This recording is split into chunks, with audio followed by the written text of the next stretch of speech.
तो दोस्तों इस वीडियो में हम नेक्स्ट एपिसोड के प्रीव्यू को एक्सप्लेन करने वाले हैं। नेक्स्ट एपिसोड कमाल का होगा क्योंकि उसके अंदर वांग लिन एक्सपीरियंस करेगा रेड लाइटनिंग की पावर को, वही पावर जिसको वो जमाना पहले इस्तेमाल करना छोड़ चुका था, लेकिन हम उसी पावर को एक बार फिर से देखने वाले हैं, वो भी नॉर्मल नहीं, अपने पीक फॉर्म में। तो उसी के प्रीव्यू को हम एक्सप्लेन करेंगे। तो जैसा कि अभी तक हमने देखा था, जब ली युआन मुसीबत में पड़ता है और कुछ याओ फैमिली के बंदे थे जो उसको मारने की कोशिश कर रहे थे, कि तब वहां पर आकर पहुंच जाता है वांग लिन, और यहाँ पर आने के बाद वो उसके ऊपर जो याओ फैमिली वाले थे उनके ऊपर एक के बाद एक करते हुए कई सारे अटैक करता और उनकी जान ले चुका था वो। इसके बाद वांग लिन और ली युआन आगे से निकल जाते हैं ट्रेजर वगैरह ढूंढने के लिए, क्योंकि उन याओ फैमिली वालों को जो मारा था उनके स्टोरेज बैग के अंदर से वांग लिन को एक ट्रेजर पवेलियन के बारे में पता चला था, जिसके अंदर बहुत सारे स्पेल्स वगैरह मौजूद है, लेकिन जो सेलेस्टियल फैमिली के हैं सिर्फ वही अंदर जा सकते हैं, बाकी लोग नहीं जा सकते। तो इसी वजह से वांग लिन ली युआन को अपने साथ ले जाता है। तो प्रीव्यू के हिसाब से वांग लिन और ली युआन जो थे उस बंद पड़े फॉर्मेशन को एक्टिवेट कर चुके थे और उसके अंदर जाकर वो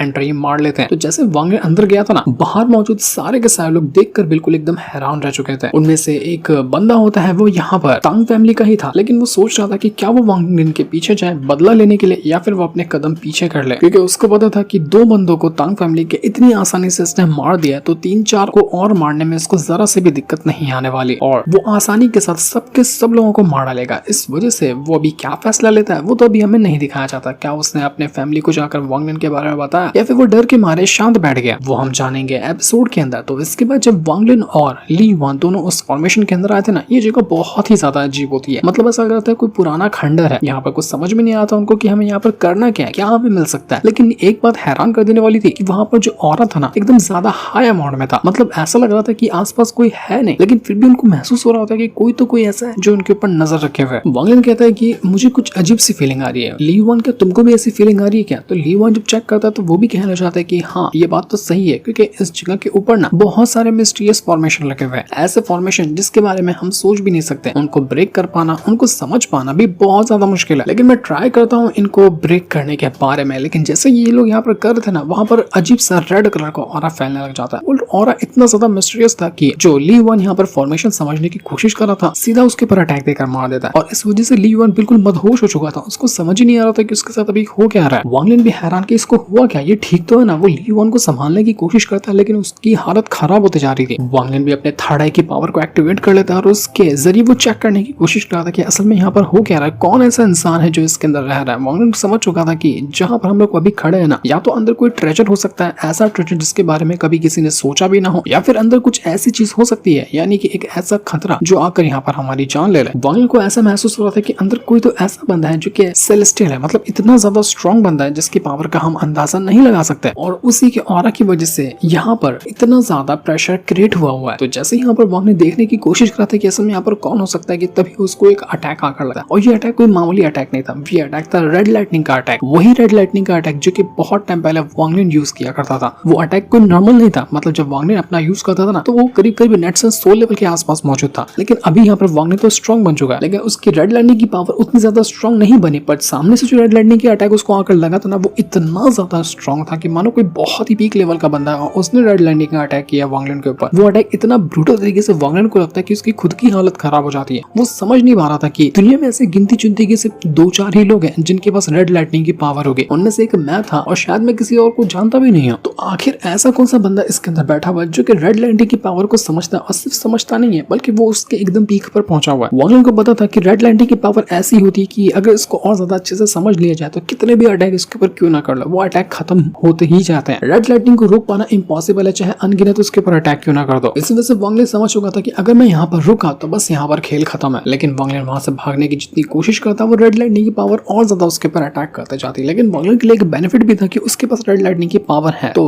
उसके जरिए वो कुछ हद तक अपने आप को बचा सकता है। लेकिन अभी ये बंदा था कौन यहाँ पर है जो इतनी कमाल की रेड लाइटनिंग की पावर को होल्ड करता है, और क्या वो वांग लिन के नुकसान करने वाली चीज बनेगा या फिर उसके लिए कोई फायदेमंद साबित होगा, ये तो प्रीव्यू में हमें नहीं दिखाया गया। वो हमें पता चलेगा एपिसोड के अंदर कि आखिर इस फॉर्मेशन के अंदर का सीक्रेट था क्या। तो प्रीव्यू के अगले सीन में हम वापस से वांग लिन और ली युआन को देख पाते हैं। ली युआन अब काफी हद तक ठीक नजर आ रहा था, मतलब हो सकता है कि वांग लिन ने उसको ठीक कर दिया। तो ये दोनों एक बार फिर से निकल चुके थे ट्रेजर पवेलियन जाने के लिए, वही ट्रेजर पवेलियन जो कि ट्रेजर बैग के अंदर से वांग लिन को मिला था, और उसको ये भी पता था कि ट्रेजर पवेलियन के अंदर जिसको जाना है ना, तो वो खास करके सिर्फ सेलेस्टियल फैमिली का बंदा होना चाहिए। 4 ही सेलेस्टियल फैमिली मौजूद है इस थंडर सेलेस्टियल रैन के अंदर, तो उनमें से किसी एक का बंदा होगा तो उसी को एंट्री मिलती है। बाहर बाहर का कोई भी नहीं जा सकता। तो जैसे यहाँ पर वांग लिन अभी सेलेस्टियल फैमिली का तो है नहीं, तो जैसे वो पहुंचता है ना उस ट्रेजर पवेलियन के पास, वहां पर बहुत ज्यादा ऑरा फैलने लग जाता है और वो ऑरा सीधा का सीधा वांग लिन को रोकने के लिए तैयार खड़ा था। अंदर से एक बहुत ही भयंकर और एकदम बहुत खतरनाक आवाज आती है कि जो भी सेलेस्टियल फैमिली का नहीं है ना, गलती से भी वो अंदर आने के बारे में सोचे भी ना, अगर अंदर आने के बारे में सोचेगा सीधा उसको यहीं पर दफन कर दिया जाएगा। तो ये सुनकर वांग लिन कहता है कि अरे यार, इतना दूर से आया हूँ ट्रेजर पवेलियन के अंदर जाने के लिए, मुझे पता है कि इसके अंदर बहुत सारे सेलेस्टियल स्पेल्स रखे हुए हैं, तो जब इतना दूर से आया हूं ना तो खाली हाथ नहीं जाऊंगा। तो जो भी इस सेलेस्टियल पवेलियन का गार्डियन है या गार्ड है ना, आ जाओ, बाहर निकल कर आ जाओ, मैं तुझे देखना चाहता हूँ कि तेरे अंदर हिम्मत है कि तू मुझे यहाँ पर रोक सकता है या नहीं रोक सकता। सीधा वांग लिन ने ललकार दिया था उसी सेलेस्टियल पवेलियन के वो जो गार्ड होता है उसको। तो ये सुनते साथ ही अंदर से एक बंदा बाहर निकल कर आता है। लिटरली वो बहुत ही ज्यादा खतरनाक लग रहा था। उसके पास जो पावर थी ना वो बिल्कुल रेड कलर की थी, ठीक वैसे ही जैसे कि ब्लड एंसेस्टर हो गया उसकी सी पावर थी। वो बड़े गुस्से में यहाँ पर वांग लिन के सामने आकर खड़ा था कि तुझे क्या लगता है कि तू बाहर का कोई इंसान होगा और तुझे आराम से एंट्री मिल जाएगी इस ट्रेजर पवेलियन के अंदर? कभी भी नहीं। अगर तुझे अंदर जाना है तो मुझसे मुकाबला करके दिखा। और अब यहाँ पर वो जो एल्डर बाहर निकल कर आया था वो और उसके बाद वांग लिन, दोनों के बीच में एक बैटल शुरू हो जाता है। एल्डर किसी भी तरह से वांग लिन को रोकना चाह रहा था, लेकिन वांग लिन ने तो अपना मन बना लिया था कि नहीं, यहाँ तक के आया तो अंदर जाके ही रहूंगा। उसको ये भी पता चलता है कि वो जो ट्रेजर पवेलियन है टोटल 4 फ्लोर का है और टॉप फ्लोर पे जाना सबसे ज्यादा मुश्किल होता है, क्योंकि टॉप फ्लोर के अंदर सबसे ज्यादा कमाल के स्पेल्स रखे हुए हैं। जो पूरा का पूरा ट्रेजर पवेलियन है उसके अंदर एक से बढ़कर एक स्पेल है और फर्स्ट सेकंड थर्ड पे तो नॉर्मल स्पेल होंगे, लेकिन टॉप फ्लोर पे जाने के बाद सबसे कमाल के स्पेल मिल सकते हैं। तो वही वांग लिन को चाहिए थे। इस वजह से वो उस एल्डर के साथ फाइट करने लग जाता है। लेकिन एल्डर उसके कल्टीवेशन रन तो नहीं दिखाया गया, लेकिन आराम से वो निर्वाणा के आसपास होगा, क्योंकि लिटरली वो जितने भी अटैक करता ना, हर एक अटैक वांग लिन को बहुत भयंकर तरीके से लगता है। और उसके अटैक की वजह से वांग लिन की हालत काफी हद तक खराब हो गई थी। ली युआन भी जब मदद करने के लिए वहां पर आता है ताकि वांग लिन का साथ दे सके उस एल्डर के साथ मुकाबला करने में, तो लिटरली वो तो यहाँ पर एक पल के लिए खड़ा भी नहीं हो पाता। और यहाँ पर उस एल्डर ने धज्जियां उड़ा कर रख दी थी ली युआन की। ली युआन और वांग लिन दोनों बिल्कुल अधमरे हो चुके थे और एल्डर कह रहा था कि मैंने तुम लोगों को पहले भी वार्निंग दी थी कि जो भी गलती से भी यहाँ पर आने की कोशिश करेगा ना वो